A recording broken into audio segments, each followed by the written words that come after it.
Olá, amigos, irmãos e irmãs, graça e paz a todos da parte de nosso Senhor e Salvador Jesus Cristo. Bem-vindos à nossa escola bíblica. Deixe-me aproveitar para homenagear as mulheres que assistem às nossas aulas. Comemoramos esta semana o Dia Internacional das Mulheres, uma data muito importante para nos lembrar do grande valor deste presente que recebemos do Senhor. Vocês, esposas, mães, amigas e companheiras, tornam os nossos dias muito melhores. Obrigado e parabéns mais uma vez a todas as mulheres. Estamos estudando a segunda parte do livro do Gênesis, que segundo judeus e cristãos foi escrito por Moisés, assim como os outros 4 livros do Pentateuco, os livros da lei. Como você já sabe, o livro narra a história dos começos. O começo da criação, o começo da humanidade, o começo da história da salvação, o começo de Israel. Exatamente o ponto em que estamos agora. Aprendemos um pouco mais sobre como devemos nos relacionar com Deus com Abraão, o pai da fé, e como devemos nos manter firmes em suas promessas com seu filho Isaque. E olhando para a vida e as experiências de Jacó, seu neto, vemos a consolidação das promessas de Deus e o surgimento do povo que ele escolheu para chamar de seu.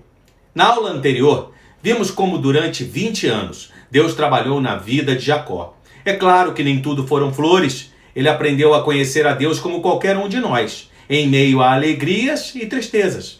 Teve que fugir de casa para não morrer pelas mãos do seu irmão mais velho. Trabalhou arduamente para constituir a sua família. Foi enganado e explorado por seu tio, mas foi abençoado por Deus e prosperou. No tempo certo, ele entendeu que era hora de voltar para a terra que Deus havia prometido dar a Abraão. Mas ele tinha que vencer 2 grandes obstáculos: a resistência do seu sogro Labão em deixá-lo partir e a hostilidade do seu irmão Esaú, a quem havia enganado e roubado sua bênção 20 anos antes. O primeiro obstáculo foi superado com as bênçãos do Senhor, e as 2 famílias estavam em paz novamente. Ele agora está pronto para voltar para casa e enfrentar as consequências dos seus erros. Mas não quero que você esqueça que não estamos falando mais do mesmo homem que fugiu 20 anos antes. Ele havia tido um encontro com Deus em Betel, lembra? Quando viu a escada e os anjos descendo e subindo e ouviu a confirmação das promessas de Deus. Sua vida estava sendo transformada ao longo desse tempo. E assim como foi abençoado em sua saída, agora, em seu retorno, mais uma vez, o Senhor o fortalece. Nos primeiros versos do capítulo 32, novamente ele vê os anjos de Deus. Vamos ao texto? Abra sua Bíblia. Gênesis 32, verso 1. Também Jacó seguiu o seu caminho, e os anjos de Deus foram encontrar-se com ele. Quando Jacó os viu, disse: "Este é o acampamento de Deus." E deu àquele lugar o nome de Maanaim.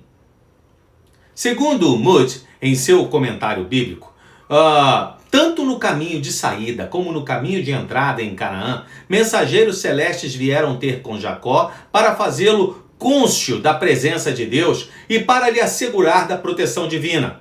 A palavra Maanaim, 2 acampamentos, descreve um acampamento interno formado pela família de Jacó e outro externo formado pelos mensageiros de Deus, este criando um maravilhoso círculo de proteção à volta dos viajantes. Um lindo quadro de segurança e proteção. Deus é fiel à sua promessa e esteve com Jacó, apesar de suas falhas e imperfeições. Depois de ter contemplado os anjos de Deus, Jacó enviou mensageiros a seu irmão Esaú. Agindo com astúcia, envia presentes a seu irmão numa tentativa de quebrantar-lhe o coração. Seria esta uma nova tentativa de suborno ou uma gentileza? Não sabemos ao certo, mas o que vale a pena comentar é o que acontece na sequência. Ele orou ao Senhor e relembrou as promessas pactuais. Além disso, ele reconheceu sua indignidade diante das misericórdias e fidelidade de Deus. Em sua oração, Jacó ainda confessou estar com medo de Esaú, mas declarou confiar acima de tudo nas promessas do Senhor. No começo de sua história, registrada na Bíblia, Jacó não é apresentado como um homem de oração. Ao contrário, ele surge no relato bíblico como um homem enganador e dissimulado. Mas durante o tempo em que Jacó esteve em Padã Arã, Deus trabalhou em seu caráter. Frequentemente, Deus aperfeiçoa a fé de seus filhos e molda o caráter deles através de sofrimentos e provações. Naquela mesma noite, diz o texto bíblico, que Jacó tomou sua família e atravessou o val de Jaboque. Mas embora suas esposas, filhos e suas servas tenham passado pelo ribeiro, Jacó ficou para trás sozinho. Ali ele ficou lutando com um homem misterioso até o romper do dia. Verso 24. Jacó ficou sozinho e um homem lutava com ele até o romper do dia. Vendo este que não podia com Jacó, tocou-lhe na articulação da coxa, de modo que a junta da coxa de Jacó se deslocou na luta com o homem. Então o homem disse: deixe-me ir, pois já rompeu o dia. Jacó respondeu: não o deixarei ir se você não me abençoar. Então o homem perguntou: como você se chama? Ele respondeu: Jacó.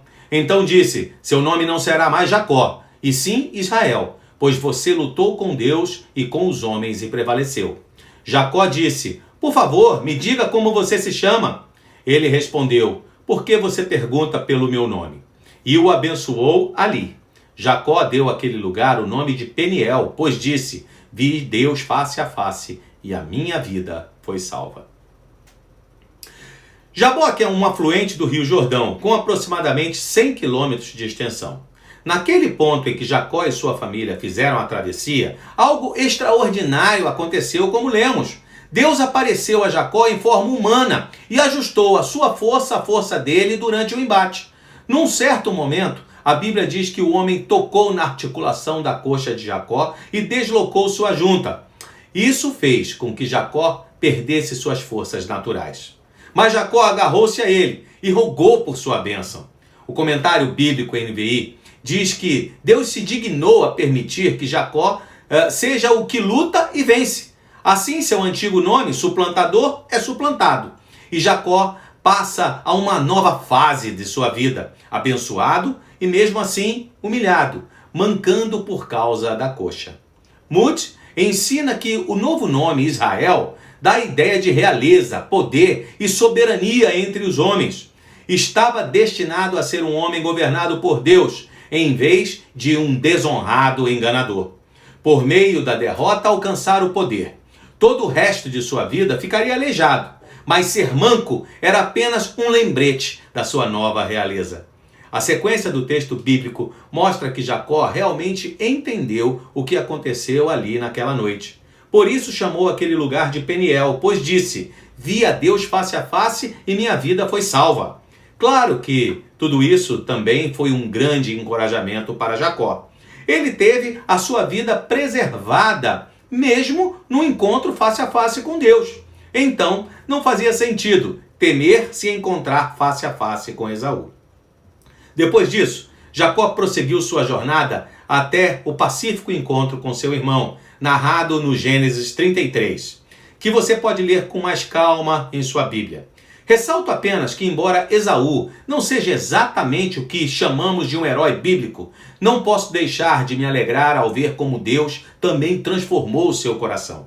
Anos de ódio e amargura se transformaram em compreensão e perdão.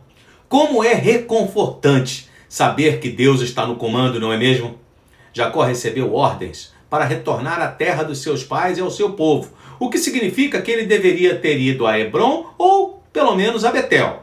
Mas antes de atravessar o Jordão, resolveu ficar em Sucote, onde comprou algumas terras nas vizinhanças de Siquém, e assim estabeleceu-se como um proprietário em Canaã. Mas logo ele aprenderia que o povo de Siquém não seria uma boa influência para sua família.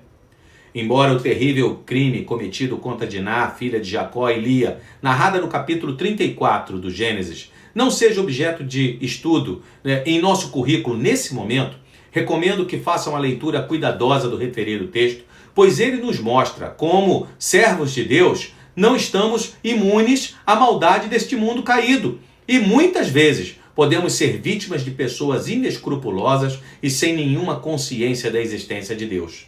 O Senhor Jesus mesmo nos preparou. No mundo vocês vão passar por aflições, mas tenham coragem, eu venci o mundo. Diná foi violentada. Seus irmãos, Simeão e Levi, arquitetaram um plano de vingança que envolvia roubo e homicídios. Um triste episódio que não somente testava a promessa de proteção divina à casa de Jacó, como também prenuncia a hostilidade entre israelitas e cananeus e as batalhas que seriam travadas na posse da terra prometida.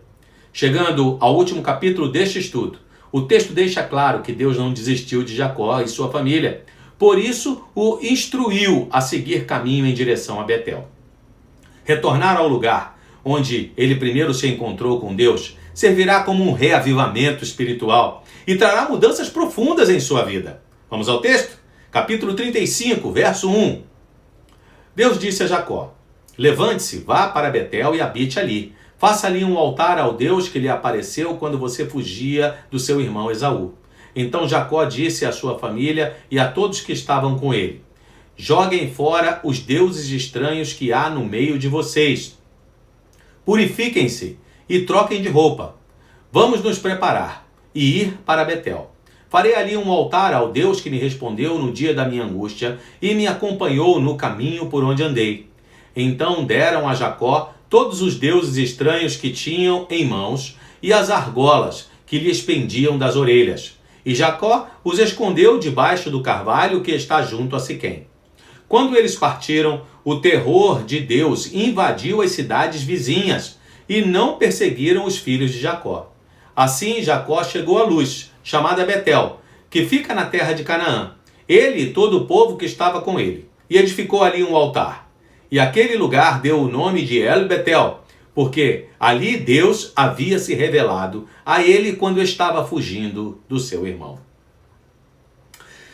O texto bíblico diz que todas as pessoas que acompanhavam Jacó deram a ele todos os deuses estranhos que carregavam consigo e todas as argolas que lhes pendiam das orelhas. Essas argolas não eram exatamente brincos comuns, mas muito provavelmente amuletos relacionados às divindades pagãs. Como líder espiritual de sua casa, Jacó escondeu todas essas coisas debaixo do carvalho que estava junto a Siquém. Com isso, Jacó estava tirando do meio do seu povo tudo aquilo que poderia atrapalhar a adoração e o culto ao verdadeiro Deus. Jacó havia entendido que o Deus da aliança exige lealdade exclusiva e absoluta. Quando a caravana de Jacó partiu em viagem, a Bíblia diz que o terror de Deus invadiu as cidades que lhes eram circunvizinhas e eles não perseguiram os filhos de Jacó.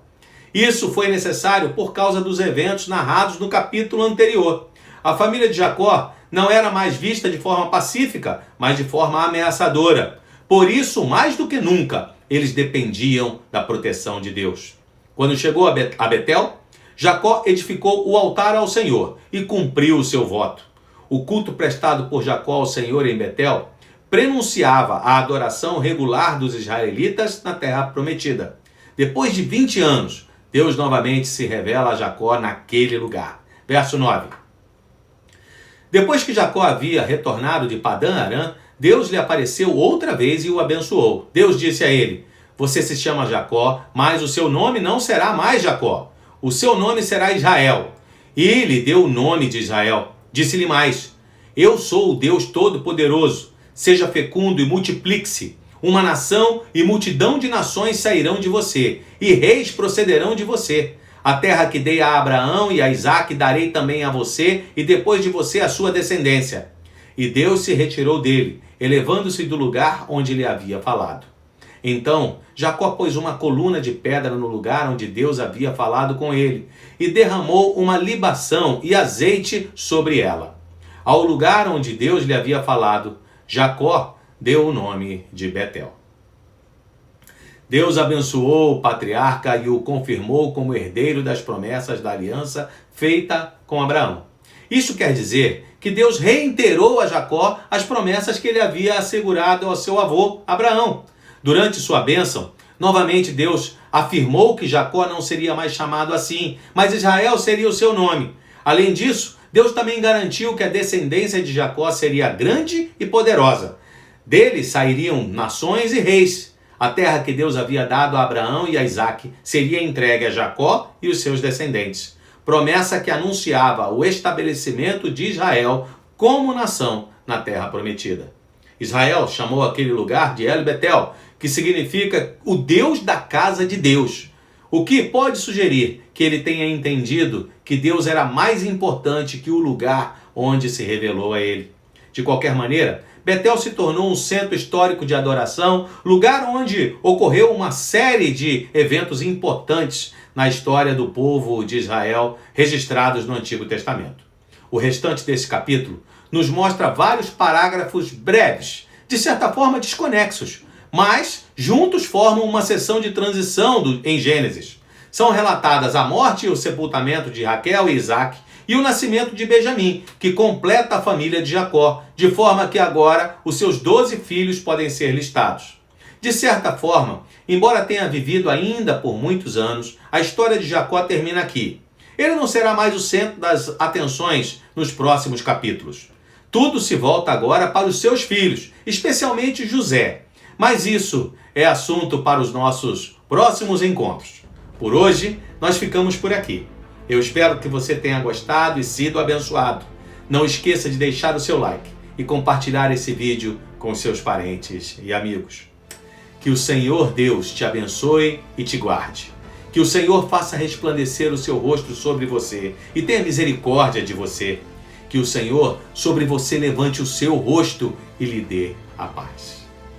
Uma boa semana a todos. Até a próxima!